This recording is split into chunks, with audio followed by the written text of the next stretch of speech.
Hello, you beautiful lot, and welcome to another whiskey review with me, the Whiskey Novice. Thank you for joining me for review number 246. Who's a beautiful lot? You're a beautiful lot. Yes, you are. Yes, you are.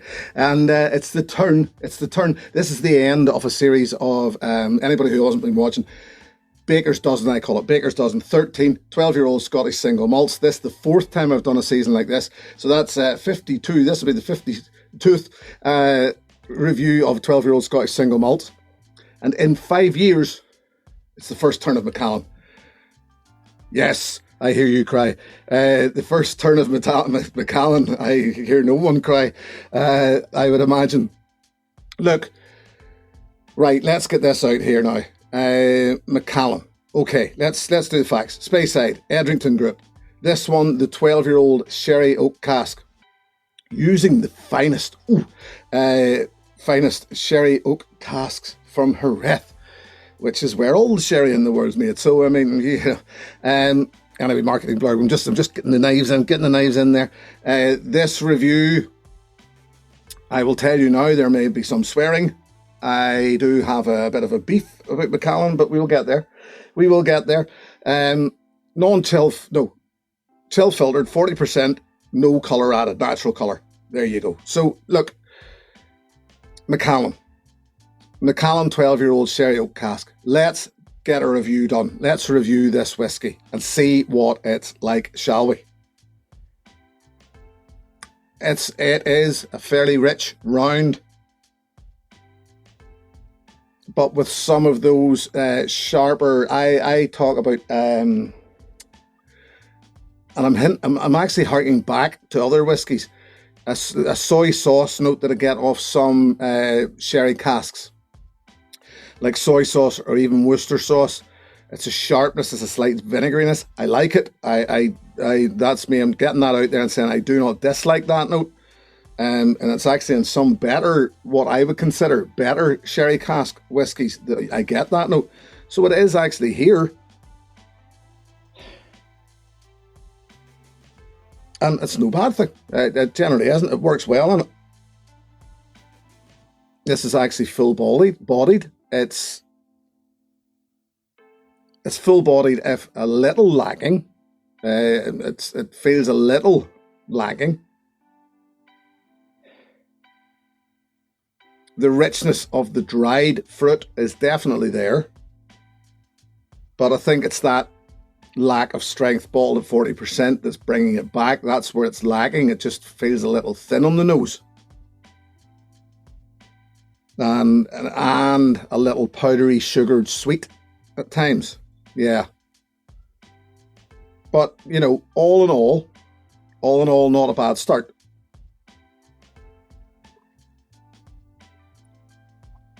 Fairly rich, once again, bittersweet delivery. Very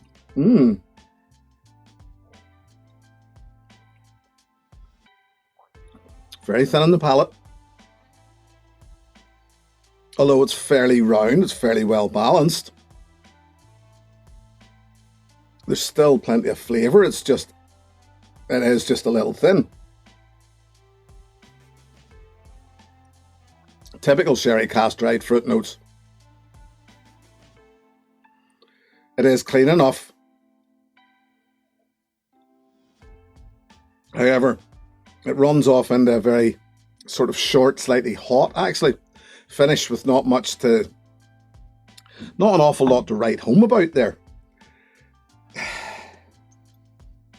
It's not bad. It's not bad. I'm actually going to give it a drop of water at 40%. Just a drop, not a whole lot. So far, not bad. I've had worse. Plenty of toffee in the nose. And, you know, it's relatively appealing. Yeah. And offensive, one might say.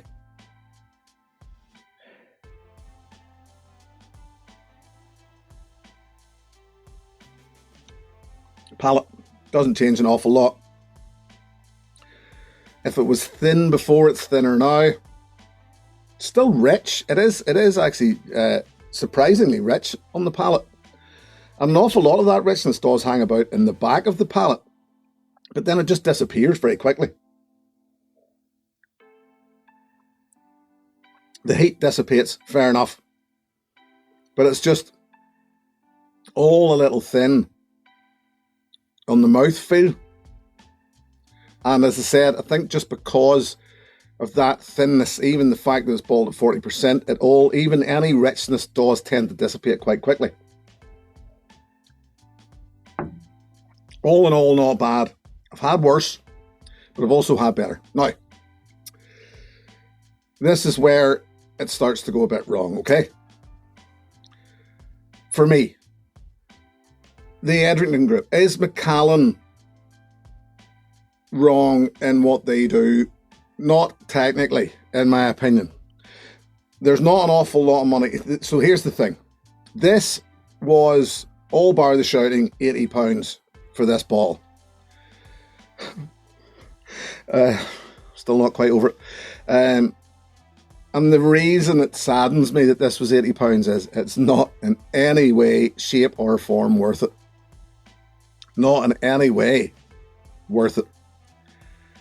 And I'm actually being quite lighthearted about this at the moment because I do have a beef with Macallan and the way this is done. And it's not even necessarily with Macallan. Now, I'm sure those of you out there, I would almost guarantee screaming and saying, but it used to be. I know. I've never actually had any of the older Macallans, but I've heard it enough times to know that it used to be better. It's probably, well, I know actually, and I've just told you, it's still all right. However, and I didn't just hint at this, I said it in my last review, 12-year-old malt, even at around, you know, this is 40% ABV, shouldn't be any more than £60 a bottle. Shouldn't be. So this, as you can tell from looking at it, there's not an awful lot of money wasted on that marketing. It's a fancy shaped ball, yes. So what? It comes in a flimsy box, so there's not an awful lot of money has been wasted on the marketing there. So this would suggest to me that Macallan are making a huge profit out of it. Then the profit must be massive out of this, and this is where it gets sad and a little awkward, because I don't have any doubt in my mind either that there are probably Macallan fans watching this. Now, there's a difference, because there are those out there, and this is where I start to lose my a little. I hear this quite regularly in the whiskey shop in which I work. I only drink Macallan. And I think I can only imagine that it's being said to impress me. Well, that. You will not impress me by saying you only drink Macallan. And as a matter of fact, anybody who even says, yeah, I drink Macallan, or Macallan's one of my favourites, I shudder. And the reason is that it's just not even close. This is where my beef with Macallan starts to delight, because Macallan believe that they're the best. I do not doubt that for 1 second, that they have actually, because they've built up such a name for themselves, that they believe it. And that's why they charge a fortune for their whiskey. And it's nonsense, utter nonsense. I really, really get angry about the whole Macallan thing. There is no justification for the price that they charge. They're ripping people off. There is far, far superior whiskey in Scotland for less, much less than what they're asking for their whiskey. And it really, really gets under my skin. It broke my heart to pay for this bottle, but I sort of felt obliged to, well, I had to finish the series with a 12-year-old. I had to be a 12-year-old Scotch single malt, and I hadn't reviewed a Macallan up to this point. There are other 12-year-old Scotch single malts out there. Is this the last time I'll do a series of 12-year-old Scottish single malts? Maybe not. I would like to think I'll do another one at some point, but it'll be a while longer, because after 52 of them, I've sort of run out. But this is the whiskey for people who call whiskey smooth. Put it like that. To me, that's a good way to put it. I want a smooth whiskey. Oh, Macallan's what you want? Yeah, because it's the smoothest. It's the best fucking whiskey in Scotland. The smoothest fucking whiskey in the world. The most expensive fucking rip-off, in my opinion.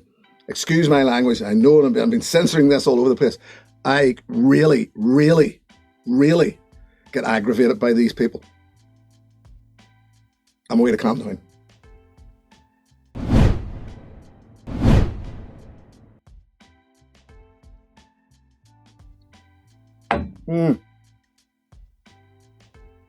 Sort of calm down. I don't think I'll ever calm down about Macallan, to be honest with you. I genuinely don't. Anytime the name gets mentioned, and as I said, it does get mentioned quite a bit in the shop. Every time that name comes up, I bubble a bit, and it wouldn't be the first time I've walked away and left my colleague and said, you deal with him. Anyway, what would I suggest as a replacement? Well, alternative, not replacement, alternative. What about the Thompson Brothers blended Scotch for between £30 and £35 a bottle? Or try this. Or this little cask strength from Ben Romick. Or these. Or this. Or these. Or this little beauty.